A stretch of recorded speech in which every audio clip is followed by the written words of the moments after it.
Onlar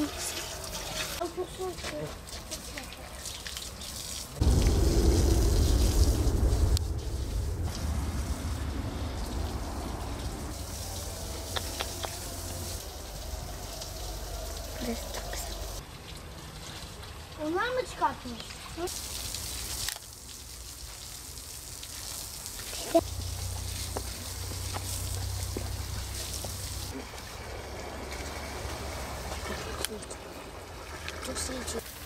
Hadi. Bizi çeker çeker.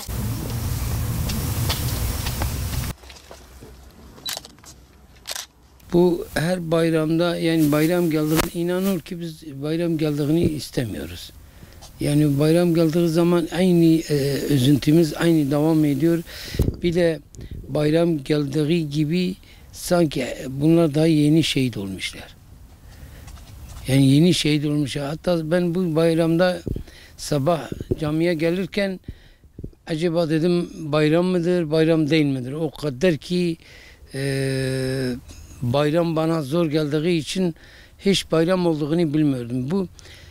Bilmiyorum, bu bayram bana çok zor geldi. Bayramdan bir hafta önce, bu kaç gündür bayram, bugün 4. günüdür, hep bu mezarlıktayım. Hep bu mezarlıktayım. Yani her sabah geliyorum ya akşam geliyorum. Dayanamıyorum yani. Bu sene bana çok zor geliyor. Şimdi gittikçe daha dertimiz, daha acımız tezeleniyor. Gittikçe. Yani ilk bayramda bile şehit olduğu da değildir. Her bayram geldiği gibi daha zor oluyor. Daha acılarımız tezeleniyor. Acımız daha fazla artıyor. Bana bu sene çok zor geliyor. Bana çok zor geliyor. Kendi kendime bunu teselli ediyorum. Yani diyorum ya Rabbi, çok şükür ki benim oğlum Müslümandır diye şehit oldu. O bana teselli veriyor. Tabii ben şehitliğinden de gurur duyuyorum. Yani Hasan şehit oldu, ben gurur duyuyorum. Diyorum keşke benim çocuklarım böyle Hasan gibi birkaç tane daha olsaydı, böyle şehit olaydı. Ya şimdi bunların şehadeti gerçekten tarihi bir şehadettir. Böyle sıradan gelen bir şehadet değildir. Bu tarihi bir şehadettir. Bunları niye? Bunlar fakir fukaranın karnını doyurmak için, bir parça et vermek için bunlar yola çıktılar. Bunlar hizmet ettiler. Bir fakiri doyurmak için hizmet ettiler. Yola çıktılar. Yani bunlar başka bir amaçları yoktu. Sadece bir fakirin karnını doyurmaktı. Başka bir amaçları yoktur. Bir de vahşice katil edildiği için aklımızdan çıkmıyor. Önceki günlerde hafta içinden geliyorum. Hafta içi geliydim daha buraya su vermek için aciz olayım. Canım sıkılıydı. Geliydim burada hizmet edin. Sabah 11'den geliydim. Ta saat 3'e kadar burada bunlarla uğraşıyordum. Biraz sabrım geliydi. Ondan sonra çekip eve gidiyordum. Bu sene bana çok zor geliyor. Bilmiyorum, artık yaşlandığım için daha aklıma geliyor. Nedense bilmiyorum. Kimsesizlikten dolayı mıdır? Mesela her bayram, bu bayram biraz daha farklı oldu. Yani kızlarım geldiler. Biri Bursa'daydı, Hüseyin İzmir'deydi, geldi. Onlar geldiler, biraz bize teselli verdiler. Yani o kadar evin içinde üzüntü yoktu. Dışarıya çıktığım zaman çok üzülüydüm.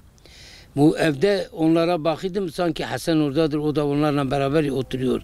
Ona sabrım geliydi. Eğer onlar da gelmeseydi biz her sene daha üzülüydük. Kapı çalındığı zaman dedik acaba biri mi geldi? Yani bak Hasan gelmedi. Bakıyor ki Hasan yok. Hasan geleceği yok. Hatta çocukları bana dedi biz gidelim babanın yanına gidelim. Ben bir gün bu çeşmeyi yaparken ufak çocuğu da getirdim. O da çalışıyordu benimle beraber, dedi dede babaya su vereceğim diye o hizmetten bulundu. Yani ufak çocuk dedi. Yani babam şehit olmuş, ben babama su vereceğim. Babam susamış. Yani böyle şeyleri söylüyorlar. Biraz insanı ister istemez insan üzülüyor. Böyle bu ufak çocuklar böyle şeyler söylediği zaman o da yalnızlık, babasızlık hissediyor kendisi ya. Yani bu gerçekte biz bu şeyi hak etmemiştik. Yani bu vahşeti hak etmemiştik. Ama bize hak ettirdiler. Allah hakkımızı bırakmasın. Ne yapalım? O hakkımızı bırakmasın. Ben geldim, hafta içiydi, ben su taşıdım, çok yoruldum. Yani şimdi birisine versem, birisine vermezsem olmuyor. Çünkü hepsi şehitlerimizdir. Hiç bunlarla Hasan'la bir farkı yoktur. Dedim valla belediyeye gideceğim. Gittim belediyeye. Gittim cumartesi günü. Belediyeye gittim. Belediye dedi valla biz su veremiyoruz. Kavga yapıyorlar bilmiyorum ne dedi, biz onun için veremiyoruz. Dedim ya bizim mazarlarımız 5-6 mazardır. Biz su taşımıyoruz. Çok uzaktır, yoruluyoruz. Ben bu yaşımdan ben suyu taşıyorum, ben yoruluyorum. O zaman dedi, pazartesi gel amca dedi, düşünürüz dedi, inşallah sana vereceğiz. Pazartesi oldu, gittim, yok diyeyim. Çarşamba günü gittim. Çarşamba günü gittim.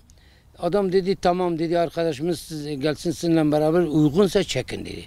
Arkadaş geldi, bize gösterdi, uygun oldu. O arkadaşa söyledim.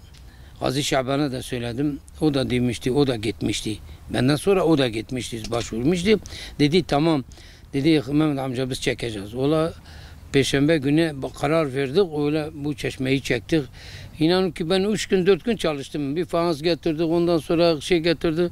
Aytaç'ın babası geldi çalıştı. Gazi Şaban'la arkadaşları. Gerçi Allah razı olsun o arkadaşlar. Emeği geçenlerde herkesten Allah razı olsun. Dedik bu şehitlerin vakfi olsun, hayri olsun, herkes su, bu kaç günün içinde belki binlerce insan su taşıdı, Allah razı olsun dedi, bize o yeterdir. Bizim zaten gayemiz İslam'a hizmet etmek içindir. İslam'a hizmet etmek içindir. Bir hayır kazanmak içindir çalışıyoruz. Allah'ın yanında bir mahcup olmayalım, bir hayır kazanak ki böyle tertemiz bir barak bir şeyle gidelim Allah'a kavuşalım. Bir de şehitlerin hayri biz yazmışız zaten 6-8 Ekim şehitlerin şeyine. Dedik onları hayri olsun. Şu masan şehitler de desen ya bize bir hizmet yapıyorlar. Bu adamlar bize bir su getirdiler. Hayrımıza millet su taşıyor. Su çekiyor, ağaçlarına veriyor. Bir ağaç da Allah'a zikrediyor. Yani büyük bir sevaptır, büyük bir hayırdır. Onun için bu hizmetten bulunduk. Çalıştık, yaptık, başardık inşallah. Allah. Bak adam, Ege Hasan böyle bu yolda canını vermeseydiler, Hüseyinler vermeseydi, Aytaçlar vermeseydi, Turanlar vermeseydi, Cumaliler vermeseydi biz başarılı olmazdık. Ama neler böyle Turanlar, Hasanlar gibi şehit olmuşlar. Tek bunlar değildir. Bizim acımız büyüktür. Bizim derdimiz büyüktür. Yükümüz çok ağırdır. Yükümüz çok ağırdır. Biz derdimiz çoktur. Bizim bütün Müslüman şehidi olan hep acımız aynıdır. Ben şehit oldum, sen şehit oldun. Hiç farkımız yoktur. Yani ben bu 4 gün bayramdır, 4 gündür ben bu mazardayım. Ya sabah ya akşam buradayım. Gelmesem dayanamıyorum ha. Bilmiyorum. Bir de diyorum geliyorum. O gün dedim Hasan ben sana bak çalışıyorum Hasan. Acaba sen de bana böyle çalışacaktın. Sen şehit olduğun için ben sana çalışıyorum ha. Eğer şehit olmasaydın ben bu kadar çalışmazdım. Ama sen şehit olduğun için şehidin tadı, şehidin kıymeti, değeri çok büyüktür. Lezzeti çoktur. Onun için sana çalışıyorum. Bak bu yaşımla bu 40 derecenin altından ben burada beton çeviriyorum, beton yapıyorum, ben çalışıyorum. Sen şehit olduğun için, senin hatırası için o kadar çalışıyorum. Sizin hatırlarınız için bile çalışıyor. Yoksa biz de bu kadar bu sıcakta 40 derece altında